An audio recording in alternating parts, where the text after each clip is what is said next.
Hello and welcome to the Wheel Life Podcast. Hello. Episode 3. We have a fun show for you today.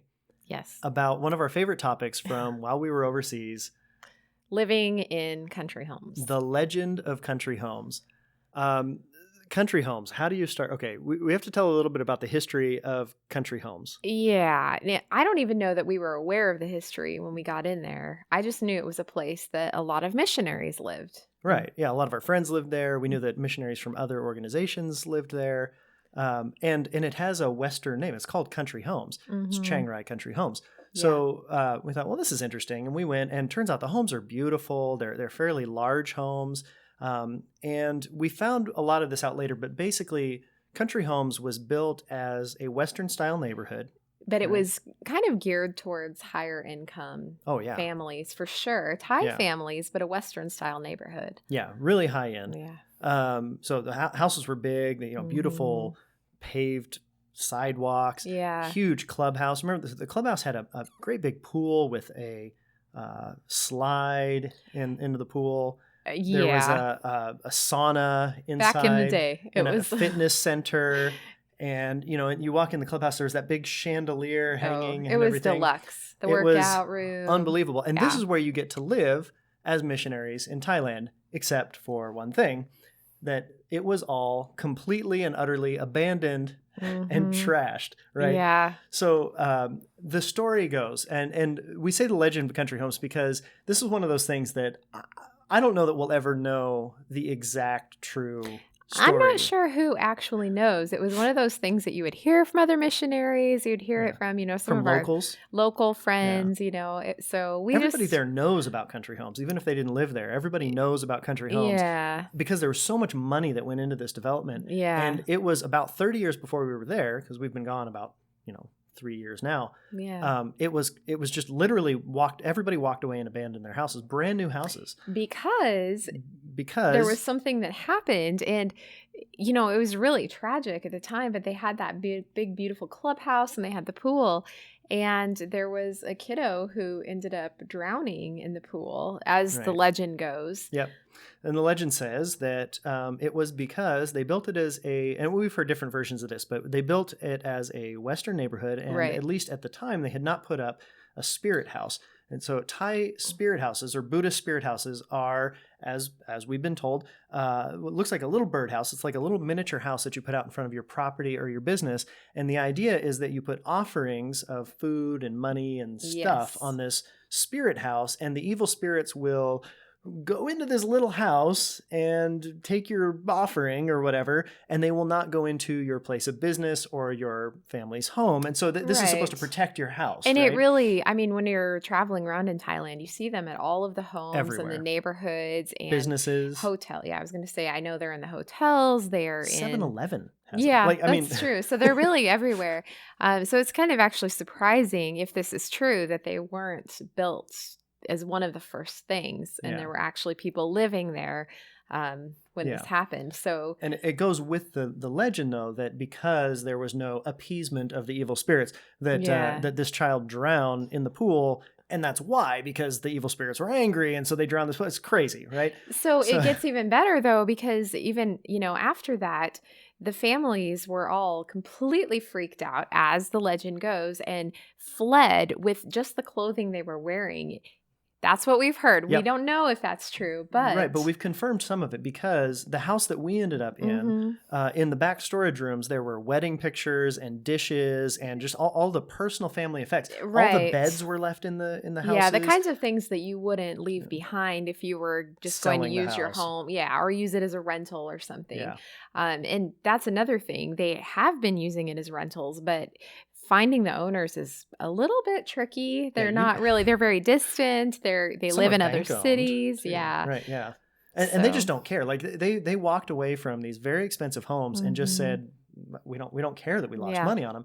So when we got in there, we paid a ridiculous low. It was $220 a month or something like that. It was so crazy for our huge family. A huge Victorian home. I mean, it's very pretty, but what you saw on the outside sometimes was a little bit deceptive, as we came to find out. It was a mixed bag. I would say, I guess jumping ahead a little bit, in the totality of, like, for the money, it was worth it. Even with all the problems. Oh, yeah. To a point. But there were a lot of problems with these homes. They had, I mean, no joke, literally no maintenance for 30 years. No maintenance for 30 years. Yeah. And they were literally falling apart. Some houses were better than others. And some people, some missionaries who had lived there there were missionaries that had lived there for 10 years, right? Yeah. And they had done some upkeep and maintenance themselves, because the landlords generally would not do anything. There were a few landlords that would do a little bit. And actually, since then, so I've gone back a couple of times since we left. And they've actually gone through and remodeled quite a few of the homes, and they're beautiful. I mean, they look amazing. Well, there's so much potential there. I mean, the home that we had what, 7 bedrooms? 5 main bedrooms, and then there were 2 maid quarter rooms. Maid quarter rooms, right. No kitchen, right? So there's no kitchen when it was built. As usual in Thailand. The missionary family before us, they had put in maybe a camping type kitchen is what I would say. Yeah. It was so basic. A dorm fridge, like the little tiny fridge. Right. So it was, there's blue pipe plumbing. So this blue PVC that they had kind of rigged up a sink, and the drain was just going through a hole drilled through the wall right into the grass and all that. So I mean, it kind of worked as a freestanding sink and all that. Yeah. But when we would turn the stove on, it was an old stove. We inherited the stove from, actually we bought, I think, a bunch of the stuff from the family that left. And the stove was so old, it would flame out every once in a while. That's true. We figured out that in Thailand, they don't put mercaptan in their propane. And mercaptan is that stuff that makes it stink and smell like skunk or whatever. So you know if it's leaking, because propane doesn't really have much of a scent otherwise. Yeah. And we learned that because... Just one of the fun things about living overseas. So the stove would flame out, and you'd realize, oh, the stove's out. And you'd go and what, 3 times I think we did this about? Yeah. We'd go, oh, look, the stove's out, and go light the lighter, and it would just explode in the house. There's no ventilation for the stove. There's no... there's not even a window. So we had these nice, like, black marks up on the ceiling from that. Missing eyebrows a couple of times. Yeah. So eventually we replaced the stove because we thought, at least that we've got to do. Monsoons, that was a fun part about living there. And, in general, monsoons are just a really interesting weather phenomenon. But when you're living in a house that is super not airtight, we had water coming in all over the place, and especially the entryway, we put like a horse trough there. We finally learned to do that. Trough that we put in front. We had these big double doors, front doors, but we'd have to put this big trough underneath the doors to catch the rainwater, and it would be pretty full by the time we got. My concern with that too was not so much that we had all this water in the house, but that there was like a 2-story entry to the place, because it was a 2-story home, right? And you could see the sheetrock on the ceiling was bowing in, and the water was coming out of some leaks, and I'm thinking just a matter of time. Yeah, it's pretty high, and if that falls down, it's gonna hit somebody in the head. And not feel very good. Well, and we did lose some of the ceiling over time. I mean, the downstairs bedroom, the ceiling caved in completely. Yeah, we started having just pieces of the ceiling randomly fall off as we were walking through the house during the day. Yeah, just fun. Yeah, so the whole neighborhood was in complete disarray. And we got some good pictures at one point of the clubhouse and some of the other homes. Several of the homes were completely abandoned and never rented out or lived in. Yeah. So we have some pictures of homes that were, and we'll put these up on the website too, but homes that were overgrown with the jungle, just reclaimed these houses. Yeah. Beautiful homes. And others, like I said, you'd have that house right next to a house that they'd redone and had a new roof on it and looked amazing and beautiful. So it was super interesting. Just a bizarre place. The roads, so the entry into the place had a guard shack, and this big beautiful parkway, planters in between the roads. Which once upon a time, I was going to say, once upon a time, I'm sure that felt very grand riding through, but other times it was like being on Mr. Toad's Wild Ride at Disneyland, because, I mean, you could try to drive a car, but I don't think there was any way you could actually drive a car without hitting several potholes. It was just the whole road was littered. You did. Yeah. And they're big potholes too. You could avoid them on a motorbike, but it was fun. Yeah. Yeah. So one of my favorite memories of country homes is the drooling shower. We had, So the lovely family that was there before us, they were very tolerant, I think, of water pressure issues. Yeah. We have a big family. a little bit bigger than theirs. And so we could get 1 or 2 showers in before the 100-watt pump would overheat and shut off. Yeah. But there were 7 of us living in the home minimum, sometimes more, right? At one point we had 8, 9, whatever. Yeah. So you get a couple showers in, the pump overheats and it turns off. When the water pump turns off, there is almost no water pressure. So you'd be soaped up in the shower upstairs, and the shower head is just drooling water out, just barely trickling water out. I think this happened to you probably more than anyone, unfortunately. It was just the timing or something. Yeah. That was fun. And, you just have to stand there and, just wait. Yeah. There were things that eventually, some of these things we addressed over time, because I remember at one point we had, after we sold our home in the States, we had a little extra money, and there were a few things that we took care of. And one of those things was I went out to the home improvement store and bought a 400-watt pump, right. And then we had water pressure for days. Yeah. It was great. Yeah. And as we were trying to figure out what in the world is going on with the water pressure, I went out and looked and found the reservoir outside next to the house. Yeah. So it had disgusting. It was built into the ground, a concrete water reservoir. And it had this huge, thick concrete lid on it. So I pushed the lid back and looked in, and in the water. Now, we know not to drink the water in Thailand. But we would brush our teeth with the water. We took showers with the water. Not everyone does that. They don't brush their teeth with it. Yeah, but I think we were just kind of like, it looks pretty clean. It's probably fine. Yeah. And we always did. Until the reservoir. Yeah. So I popped the lid of this thing open. There's probably 150 snails crawling around in the water. A couple of snakes were swimming around in there, probably feasting on the snails. And I'm thinking, well, this is my shower water. This is our toothbrush. And you know what? We put the lid back on, put the new pump in place, and kept brushing our teeth with it. So we must have been really tired when that happened. Because probably should have cleaned that out at some point. But you do what you got to do. Yeah. One of the other main issues, and this was probably one of the more difficult ones for me, because I cannot sleep when it's hot. And we had no air conditioning when we first moved into that house. No heat, no air. Of course, no heat, because it's Thailand. You think you would never need heat, right? That's another story. But no air conditioning. When it was about 6 months before we sold our house in the States and had enough money, I remember at one point it was so hot that that some of the grandma or Nana and granddad, I think it was, ended up sending us money to buy, it was about $300, I think, this an aircon unit for one of the upstairs bedrooms. And so we would pile all 4 of the kids in one of the upstairs bedrooms, and they would just sleep on this giant king-size bed all together just so they could stay cool, while you and I... so bad. Yeah. So what they told us, and again, so Australians are tough. Yeah. Right? And this was where we got our advice. So they told us, get towels wet and put the towel on yourself and then point the fan at you. Yeah. And it's like built-in I don't think I even tried it, because I can handle sleeping a little more heat. But yeah, what did you think of that? Well, okay. So I maybe I didn't get the towel wet enough. Yeah. I didn't want it sopping wet. That felt weird. So I got to tell, I think this was a joke. They just wanted to see if I would do it, right? Actually. So because I got a towel wet, kind of wrung it out, laid out, put this towel over the top of me, put the fan directly on the towel, and it does cool you off a bit. But then like an hour later, the towel dries, right, and you're blows back in the off same of you, position, right? Yeah. So now you're hot and a little bit wet and feel gross, and the towel has blown off somewhere, and you don't know where your sheets are, and it was like getting up continuously to change the towel and re-wet it, and it just didn't work for all me. I can say is we're very thankful for air conditioning. Yeah, we finally sold our house in the States. We had some extra cash, and we went out and bought a second aircon, and then life was pretty good until cold season hit. And okay, like we're from Idaho.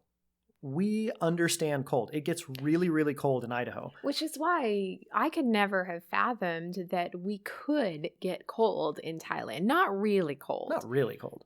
I thought, well, they're going to have seasons. I'm sure it's going to get a little cooler. Yeah. Oh, no. It was in the 30s and 40s. So it was in the mid to high 30s. So we had 35, 38 degrees. We had... for a while, it got up. For a long time, it was under 50, right? So it was 35 to 50. And range. that doesn't really sound bad, except when you realize that you're in these homes that are, made out of concrete, and they're like super cold. They don't warm up. You don't have any No kind insulation. of heater. So during the night, it would just get down that low. And even during the day, and it'd be raining. And it really was that one winter, right? That or that cold season. That's pretty rare. It was just it was colder January. than the average cold season. And it was only for about 3 or 4 weeks that it was like this. But it got so cold. And again, this was before we sold our house. So we were underfunded when we first went over there. And we were so cold. I remember sleeping with a beanie on my head, just trying to stay warm. And the kids, again, were all piled in, wrapped in blankets. And, and we tried to buy a heater too. We tried to buy a portable heater. They were all sold out. Yeah, because they just don't keep that many in stock. Yeah, everybody wanted heaters that year. Yeah. So we got creative one year because it was just getting so ridiculously cold. So we thought, we're going to buy these tea light candles. And we had a ton of tea light candles. And we lit a pile of tea light candles. I put maybe a dozen or so tea light candles in place. And I lit them all up. And lo and behold, it raised the temperature a few degrees, right? Like, what's fire? That was just in our bedroom. So we had the door shut, and we tried to do everything just to keep that area warm. So that worked. And then I thought that worked so well, I'm going to do 2 more piles like that. So we had 3 piles of candles burning and it was warming up the room, right? And it got probably raised at 10 degrees in there. So we're thinking, this is like so much heaven. Better. It's so nice. So we started to follow. You fell asleep, I think. You said, I decided I'm going to blow out the candles because I don't want to leave these candles going all night long. So I blew out all the candles and laid down and tried to sleep, but I didn't fall asleep right away. And it immediately, because there's no insulation, started getting cold really, really fast. So I thought, man, okay, I'm gonna just light this one pile of candles next to my side of the bed until I fall asleep, and then I'll blow them out, and everything will be fine. So I lit this last pile of candles on the desk next to my side of the bed, and it started to warm up again, and I fell off to sleep. To be fair, I think we were so exhausted by that point because we had not been sleeping. We were so cold. We weren't sleeping. Yeah. And I mean, we weren't sleeping well. And so I think it was just like, warmth. We can finally relax and sleep. So yeah, you conked out with a pile of candles burning.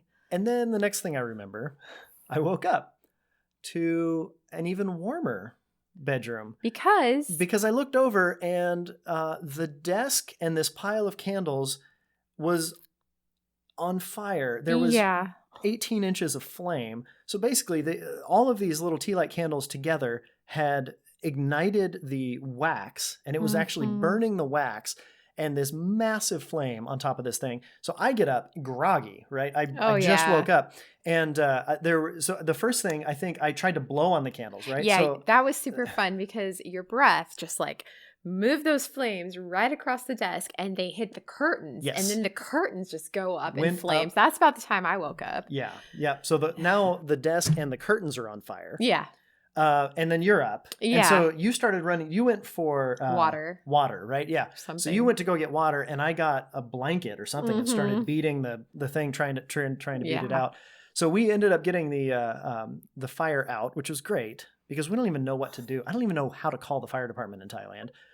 Black smoke everywhere. And the worst part of this whole thing, I think, was that besides being really, really embarrassing because I just about burned the house down, was that we had to open up all the doors and windows to let all the black smoke out because you can't breathe that stuff. We didn't want to open the inside door because we didn't want the kids to have to smell the smoke and breathe that in. So we opened our outside windows and doors, and then it just absolutely froze us. So this was the most miserable night, I think, in all of Country Home's our experience. It was so bad. And I remember the next morning, waking up and like I didn't even realize it, but I had like from all that soot that we had breathed in, it was like black around my nose. And it was, that was quite the experience. And I remember we talked about it and we were like, oh my gosh, if we had not woken up, just if that had gotten even more out of control. Yeah. But we didn't. But we didn't burn the house down, so that's good. Because it would have been a real shame for one of those houses to burn down. They might have noticed.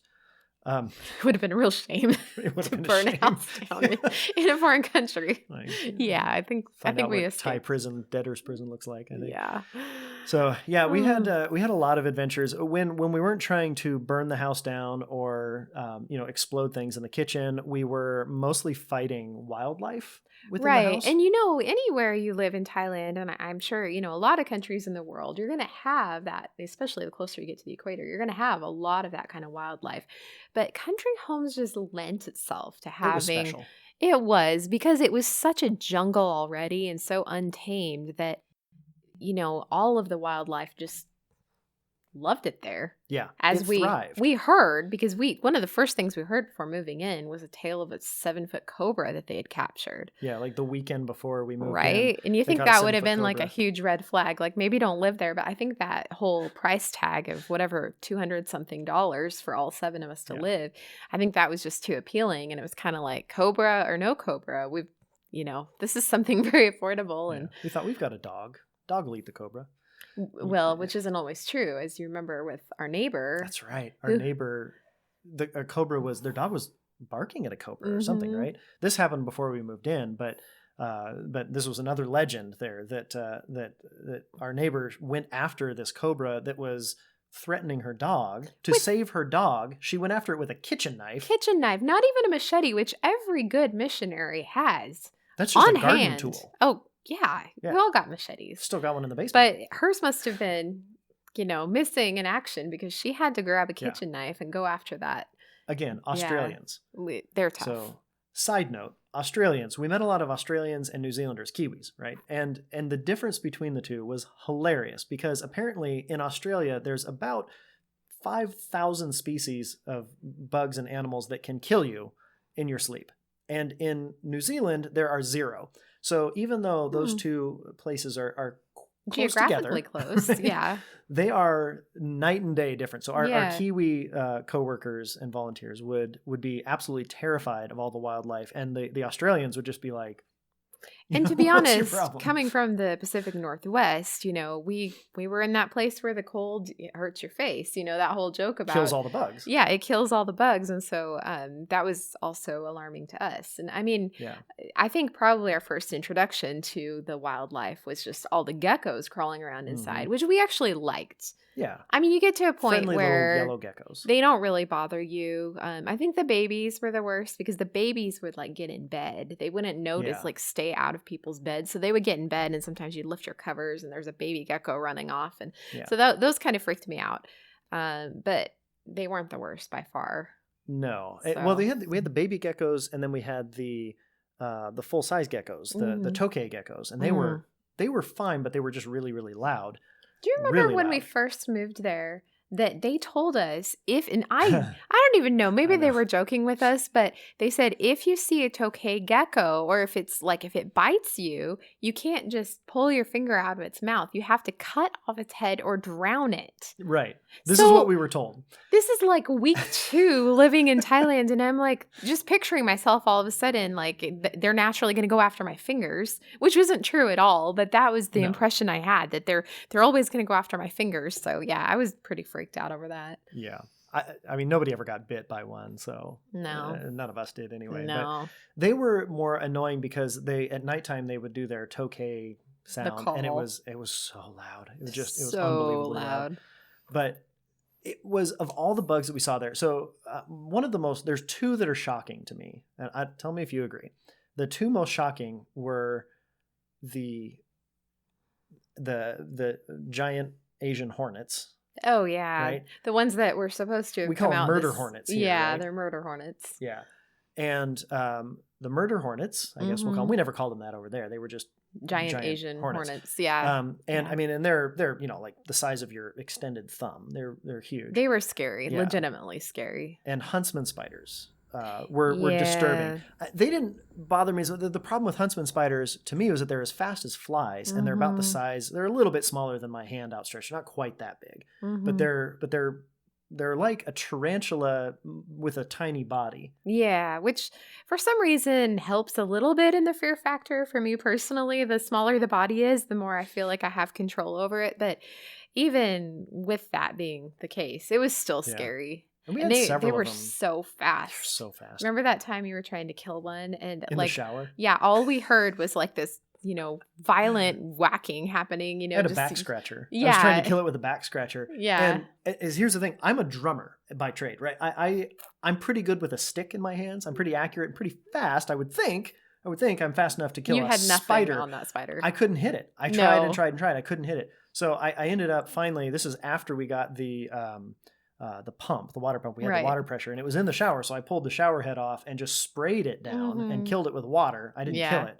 I rinsed it down the drain with water until it couldn't move and then squished it. Yeah. But yeah, those were pretty disturbing. But I think the only bug the entire time, the only animal of any kind that bothered me while we were in Thailand were the giant hornets. Right. And I don't know what it was about these things, but we heard stories. You always hear stories.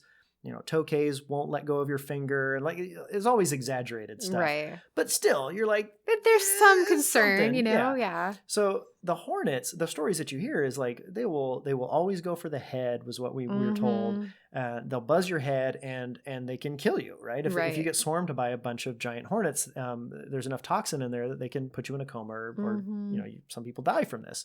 So we're like, I don't know if that's true or not, but I don't like these things. You sure don't want to so big. Try to find out. No, and the first one the kids found, it was a little bit moderately listless, right? But it was crawling on the wall halfway up the stairs. And so the kids are like, Dad, there's a big bug, come squish it. So I had brought my big 17-inch Dell laptop with me in its original shipping box, which was like half-inch thick cardboard, heavy, thick cardboard. And I'm thinking, that was on hand. It may as well be a plank of wood. Like this thing is heavy, thick cardboard. So I'm going to take this thing and squish it. So I put it up against the wall. I put the cardboard box up against the wall below, and I folded it up like a door. Yeah, with a lot of force. And with a lot of force, and then I pressed in on it and hit it in the middle and squished it all around because I want to make sure this thing is dead, right? I pull the box away, and this hornet comes thunking to the ground. Then turns over, shakes itself off, and stares at me. Oh, yeah. Fortunately, I had brought a jar to put over it. So I put the jar over it. And look, I can handle bugs. I'm not afraid of bugs. This thing freaked me out big time. Yeah. So finally got it in the jar, got something underneath the jar, took it outside in the front. We had some old logs for the fire outside. And I took a log and I took the jar and I shook it up as much as I could and kind of dazed the hornet a little bit and threw the thing off and just took this log and just rolled it over this giant hornet. And it was... Did that finally kill it? I don't finally remember. Killed it, but it was... this is kind of gross, but it was really hard to squish. It's like it had armor thick on. Thick body, yeah. Yeah, so I was not about the hornets. That was not cool. Well, if that was your least favorite, I would probably say my least favorite was the rats.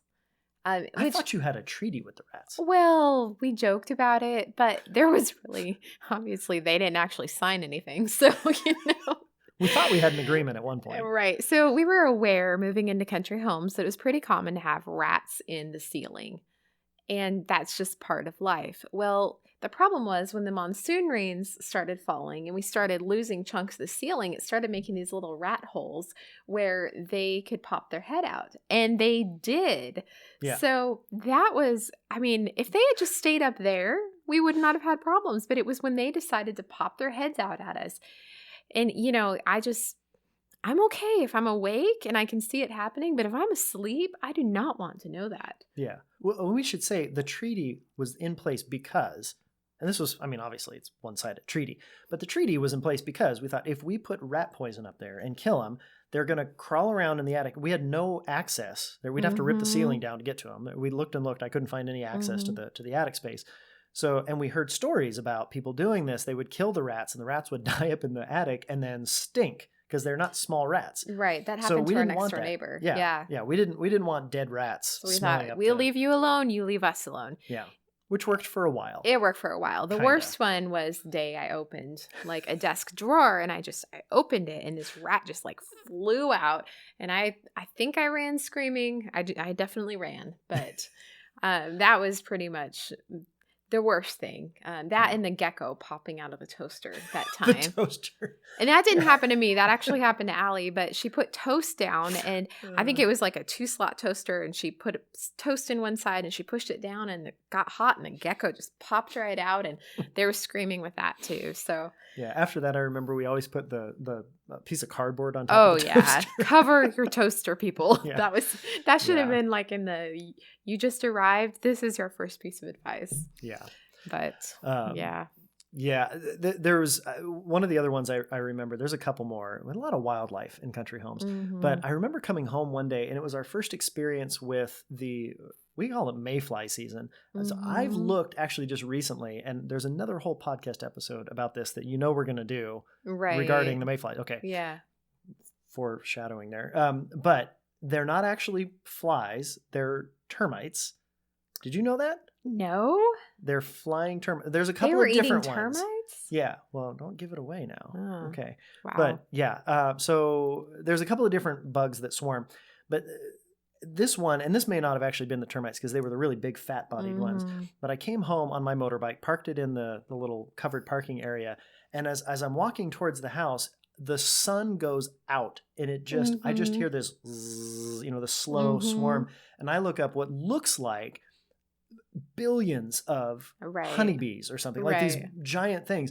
And I'm thinking, look, I'm not afraid of bees, but there's got to be like, if it's the murder hornets, maybe you better. There's like a million trillion of them up there. Yeah. Right? And I didn't think they were murder hornets because I could tell they weren't that big, but they looked like something that might sting me. Mm-hmm. So I bolted, man. I ran for the house. Yeah. I'm like, close all the doors, close everything. And they just swarmed the house. It was like a plague of locusts. Crazy, crazy. Turns out they're just these bugs. They're no stingers or anything. So they're totally harmless.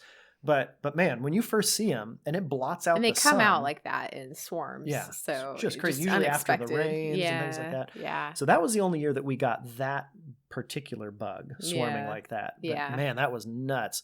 Yeah. That wasn't the only thing we dealt with when we were outside. I mean, inside the house was one thing. Outside the house was completely different matter. Yeah. The biggest thing I think outside were the street dogs, probably. Yeah. And that's, super common over there. The gangs of street dogs. Yeah. It's really sad, but sometimes they would get a little aggressive. Remember the 3 dogs that came? I do. So we had for a while, we had a rabbit at the house and it was in a little rabbit cage outside. And long story short, another friend who had left Thailand to go back home had sold me a toy. You remember? He sold me a fully automatic pellet gun. I know you call it a toy, but honestly, with everything that came into our yard, I think it was probably more just home self-defense. It was the best. So a couple of things happened. So I remember one night the dogs were coming into the yard and everything. We had a little balcony thing on our upstairs bedroom. And I just remember popping the door open. You heard the dogs outside getting to the rabbit cages. And I lit them up with this fully automatic thing, just, like this. And I got a message from our neighbors going, I heard the auto in use this morning. Good job with those street dogs.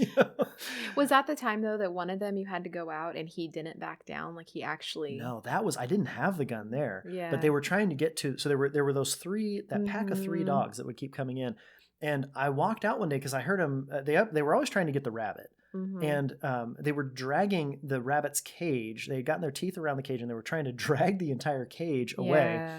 And so I went out and I yelled and said, hey, yelled at the dogs. And 2 of them kind of perked up and started to kind of bolt. The third one stood its ground and started walking slowly toward me. And I thought at that point, I'm just out here like in my shorts, you didn't really and no have shoes. Yeah. It's pretty early in the morning and I just I didn't have a stick or anything. I'm looking around for something. I mean, you managed to save the rabbit, but I got him chased off, but he thought about it for a minute. Yeah. I just thought, man, how much damage could 3 dogs do? Probably quite a bit, Well, those were the street dogs. We had the neighbor that had the dog that was Sam.